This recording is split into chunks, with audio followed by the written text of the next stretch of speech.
Y el tratamiento, ablación con catéter de la vía accesoria. Pregunta del 1090, del 91 y del 98 de familia. Señores, taquicardias ventriculares, cuarto grupo, la vamos a ver rápidamente porque son fáciles, ¿vale? Taquicardias que se originan a nivel del ventrículo, en la porción baja del ventrículo. Y extrasístoles ventricular, a diferencia de la extrasístoles auricular, no tiene onda P y el QRS es ancho, ¿vale? Y lo mismo, se pierde el ritmo de base. Fijaos la diferencia entre una extrasístoles ventricular y una extrasístoles auricular. Onda P, QRS estrecho, sin onda P, QRS ancho. Esto no es una onda P, esto es una onda T del latido anterior, ¿vale? Esto es fácil y no requiere, y no me voy a parar. Y así es como se ve la extrasístole. Latido normal y de repente un QRS ancho, extrasístole ventricular. Ojo, las extrasístoles a veces son frecuentes y puede aparecer lo siguiente, puede aparecer un ritmo que se llama un ritmo bigeminal en el que aparecen sístoles, extrasístoles, sístoles, extrasístoles, sístoles, extrasístoles y eso es lo que se conoce como bigeminismo, ¿vale? Esto que os quede claro, un bigeminismo no son dos latidos, no son dos extrasístoles, un bigeminismo es una sístoles normal y una extrasístole. Una extrasístole que puede ser auricular o que puede ser ventricular, pero no son dos extrasístoles juntas, al igual que un trigeminismo. Un trigeminismo no son tres extrasístoles, es una sístole, otra sístole y una extrasístole. Cuando veáis ritmos bigeminales o trigeminales, lo mismo, sospechar intoxicación por digoxina. Ve que la digoxina es muy arritmogénica. Existe una regla mnemotécnica para acordarse de los bigeminismos y de los trigeminismos. El bigeminismo, bi es que existe un total de dos y tiene una E porque siempre hay una extrasístoles, siempre. Al igual que el trigeminismo, existen tres latidos, un total de tres, y siempre hay una E, porque siempre en trigeminismo solamente hay una E, porque siempre hay una extrasístole. El resto son sístoles normales. Por eso un bigeminismo es una sístoles y una extrasístoles y el trigeminismo son dos sístoles y una extrasístoles. ¿Vale? Bien. Las extrasístoles, señores, preguntas del MIR, no indican cardiopatía estructural, tienen buen pronóstico y si tienen síntomas se tratan con betabloqueantes. Pero si en un electrocardiograma en un paciente que se va a operar aparecen extrasístoles, eso no indica cardiopatía estructural y se puede operar perfectamente. Pregunta de los MIRes de hace años. Taquicardia ventricular. Una taquicardia ventricular, a diferencia de la supraventricular, es una taquicardia que se origina en el ventrículo. Se origina en los ventrículos por un foco ectópico o por dos focos ectópicos, o por tres, o por cuatro, o por lo que sea. Pero existe un foco ectópico a nivel ventricular que está lanzando esa taquicardia, ¿vale? Es una activación ventricular rápida y rítmica. Y señores, ¿cómo será el QRS? Ancho. El QRS es ancho porque el impulso eléctrico no pasa por aquí. El ventrículo se está despolarizando por focos ectópicos ventriculares. Es una estimulación eléctrica infrahisiana. Por eso el QRS es ancho.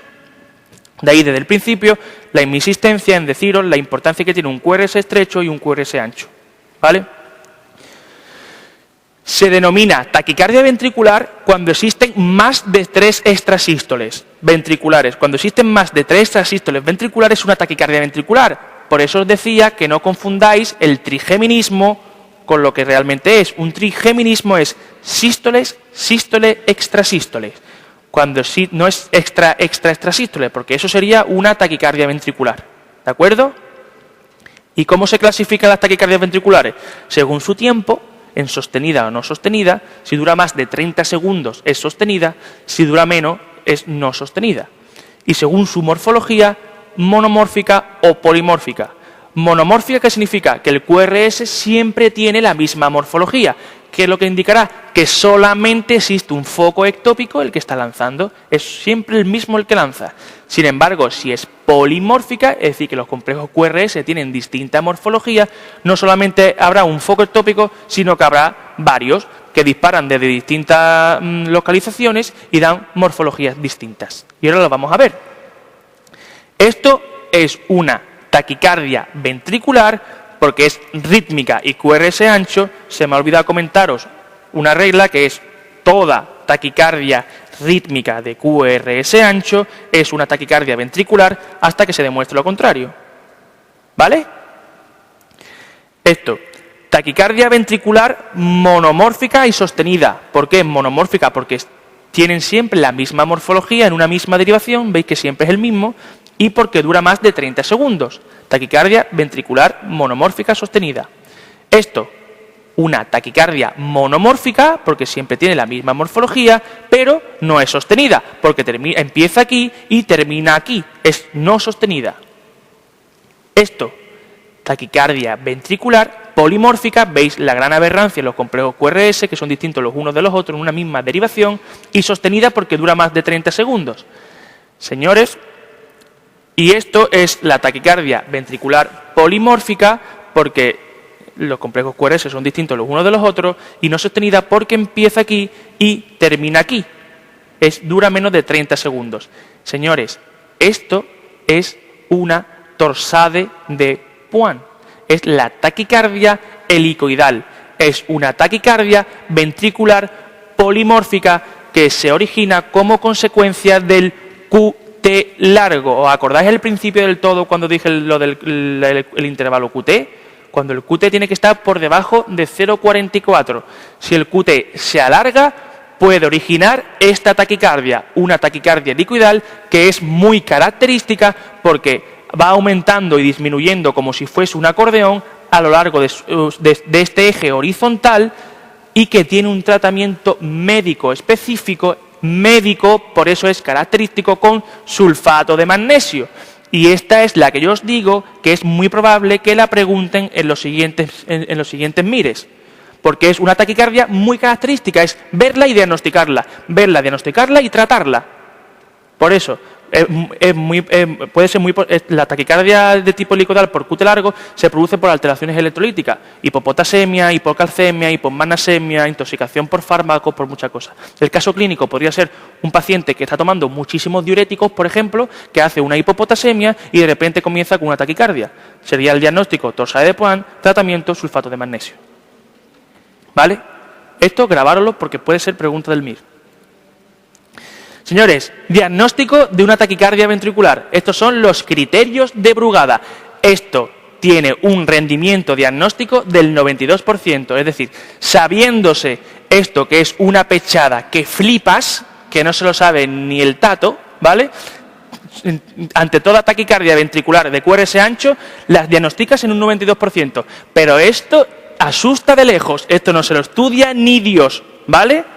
Yo me lo he estudiado, pero no sirve para vosotros. Vosotros solamente tenéis que saberos de las taquicardias ventriculares la siguiente diapositiva. Las excepciones que ya hemos visto, que son las taquicardias supraventriculares que conducían con QRS ancho, que eran las que tenían bloqueo de rama anterior. Por ejemplo, si vosotros veis una taquicardia con QRS ancho, pensáis, hostia, una taquicardia ventricular. Y te dice, no, pero ya tiene un bloqueo de rama previo. Pues te olvidas, sabes que es una taquicardia supraventricular. ¿Me entendéis? Taquicardias supraventriculares con QRS ancho, cuando tenía bloqueo de rama, cuando hace un bloqueo de rama frecuencia dependiente o cuando tiene una vía accesoria con una taquicardia antidrómica, ¿vale? Tenéis que saberos esto y tenéis que saberos solamente estas 4 cosas. Criterios electrocardiográficos, nosotros vamos a ser prácticos. Un paciente que tenía previamente cardiopatía estructural, es decir, que tiene antecedentes de infarto, que tiene antecedentes de cardiopatía isquémica, que tiene antecedentes de paro cardíaco, ¿vale? Y que comienza con taquicardia ventricular de QRS ancho, señores, es muy, muy, muy frecuente que eso sea una taquicardia ventricular, solamente por la clínica. Segundo, que haya disociación AV, que después lo explicaré. Tercero, que se vean complejos, capturas y fusiones. Y cuarto, la adenosina. Señores, estas 4 tonterías de aquí tienen un rendimiento diagnóstico del 90%. Frente al 92% de lo infumable que hemos visto antes. Creo que es mucho más práctico para vosotros aprenderos estos 4 tonterías que aprenderos todos los criterios de Brugada, con una diferencia diagnóstica de un 2%. ¿Vale? Y siempre ver electrocardiogramas previos y clínica. Si un paciente se está muriendo, que está en parada cardíaca y tiene un QRS ancho, no te vayas a poner a pensar, es una taquicardia supraventricular con bloqueo. No, es una taquicardia ventricular que se está muriendo, ¿vale? Pues siempre hay que ser coherentes. Fijaos, esto es la disociación AV, una taquicardia ventricular de QRS ancho en la que, fijaos, hay más complejos QRS que ondas P. Fijaos dónde están las ondas P. Hay una aquí, se ve una aquí detrás, y aquí, fijaos, ve que existe esta onda P aquí, y aquí no. Eso es disociación AV, más complejos QRS que ondas P. Esto es casi patognomónico de taquicardia ventricular. Una taquicardia de QRS ancho con disociación AV es muy probable que se deba a una taquicardia ventricular, que lo que estés viendo sea una taquicardia ventricular, ¿vale? Otras, las fusiones. ¿Qué son las fusiones? Señores, imaginaos un foco ventricular que está lanzando desde abajo, pero el nodo sinusal también está lanzando, porque vemos ondas P. Pero ahora, ¿qué es una fusión? Pues lo que su nombre indica es una suma de la actividad eléctrica que lanza el ventrículo con la que viene del nodo sinusal. Dos actividades eléctricas, una del ventrículo y otra del nodo sinusal, que se fusionan y dan complejos QRS completamente distintos que los anteriores. Fijaos, un QRS igual, pero fijaos esto, este QRS, y de repente aparece este capirote de penitente de Semana Santa de Sevilla. Fíjate, ¿veis? Y fijaos con esto es completamente distinto a esto. Esto es una fusión. Se han fusionado la actividad eléctrica que venía del ventrículo con la que venía del nodo sinusal, ¿vale? Esto es una fusión y esto es muy característico y muy específico de las TV. Voy a decir TV porque taquicardia ventricular se me está secando la boca. TV. Y estas son las capturas. ¿Qué es una captura? Una captura es el ventrículo está lanzando desde abajo, pero de repente engancha un latido normal del nodo sinusal. Es decir, imaginaos, estoy lanzando la taquicardia ventricular, está así, plan, la taquicardia ventricular, y de repente se mete un latido normal del nodo sinusal. Entonces, ¿cómo lo veo en el electrocardiograma?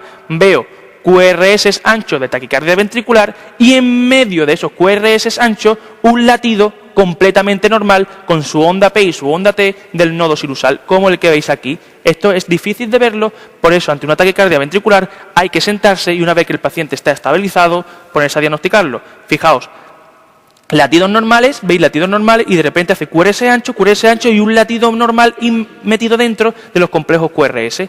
Eso, señores, es una captura. Es como si el ventrículo hubiese capturado un latido normal que viene del nodo sinusal. Esto, junto con las fusiones, son muy característicos de las TVs. Y esto es la adenosina. La adenosina, su función principal es bloquear de forma transitoria el nodo AV. De forma transitoria el nodo AV. Si yo le coloco a un paciente, si no me queda muy claro, si un paciente tiene una taquicardia supraventricular con conducción aberrante o tiene una taquicardia ventricular, le pongo adenosina. La adenosina me bloquea el nodo V de forma transitoria.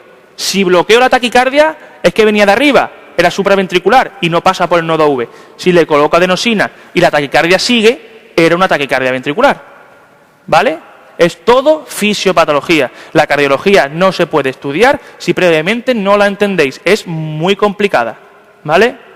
Señores, pues con eso sabéis las taquicardias ventriculares. Y esta es la más fácil, la fibrilación ventricular. Esto es una actividad completamente caótica y desorganizada, sin estructuras lógicas. El ventrículo se está despolarizando y activándose como le da la absolutamente gana. ¿Vale? El tratamiento es el choque eléctrico, no hay otra. Y se ve de la siguiente manera. No hay nada discernible. No puedes identificar ni ondas P ni complejos QRS. Es la más fácil de diagnosticar para nosotros, pero es la peor para el paciente porque tiene alta mortalidad. ¿Veis? Esto no es un electroencefalograma. Esto es una fibrilación ventricular. No hay complejos observables. No hay QRS, no hay ondas P, no hay absolutamente nada. ¿Vale? Está completamente desfibrilado. Tratamiento de elección de una taquicardia ventricular sostenida, con mala tolerancia hemodinámica. Esto es la palabra clave cuando existe mala tolerancia, desfibrilación, un choque eléctrico. La taquicardia, fijaos esta pregunta, que el que lo hizo se creía que somos subnormales. Mira, la taquicardia ventricular sostenida tiene especial mal pronóstico cuando aparece. Sin cardiopatía, sin síntomas hemodinámicos o sin síncope. meses, semanas, años más tarde de un infarto, en cardiopatías con una buena fracción de eyección. O la 5, cuando aparece después de un infarto, muy precozmente y con muy mala fracción de eyección. Pues señores, esto no hace falta ser médico para saberlo. La falsa, la opción número 5. Todos son buenas, menos la última que es horrorosa. La 5 la está matando prácticamente el paciente. El tratamiento con sulfato de magnesio en el infarto agudo de miocardio se indica en qué situación. Cuando entra una taquicardia ventricular con QT alargado, que es lo mismo que una taquicardia liquidal, que es lo mismo que un torsade de Points, ¿vale? Recordad que puede caer.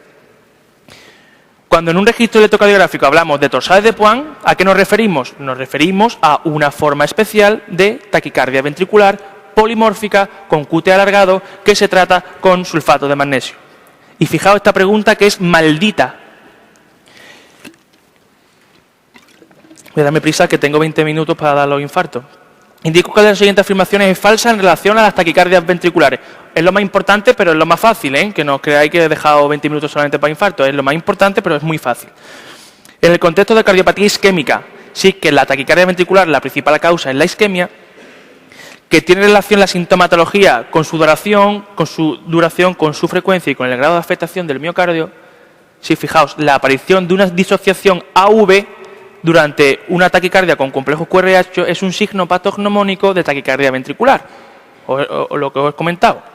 Signo de mal pronóstico, el paro, la disfunción ventricular o el síncope. Hasta ahora parece que todas son correctas, fijaos 5. El tratamiento del episodio agudo de taquicardia es la cardioversión eléctrica externa. Bien, coño, ya te empieza a cagar porque ya no sabes cuál es la falsa. Dice, en caso de taquicardia bien tolerada, puede ensayarse un tratamiento farmacológico con amiodarona. Esto es correcto, con procainamida, esto es correcto, o verapamilo intravenoso, no, verapamilo intravenoso contraindicado en taquicardias ventriculares. Fijaos, es un tipo de pregunta que está mal la última solamente por la última maldita palabrita, por eso tenéis que leer las cosas hasta el final, y por eso nosotros en los simulacros os metemos ahí la puñalada trapera para que leáis las cosas hasta el final, ¿vale? Muy bien.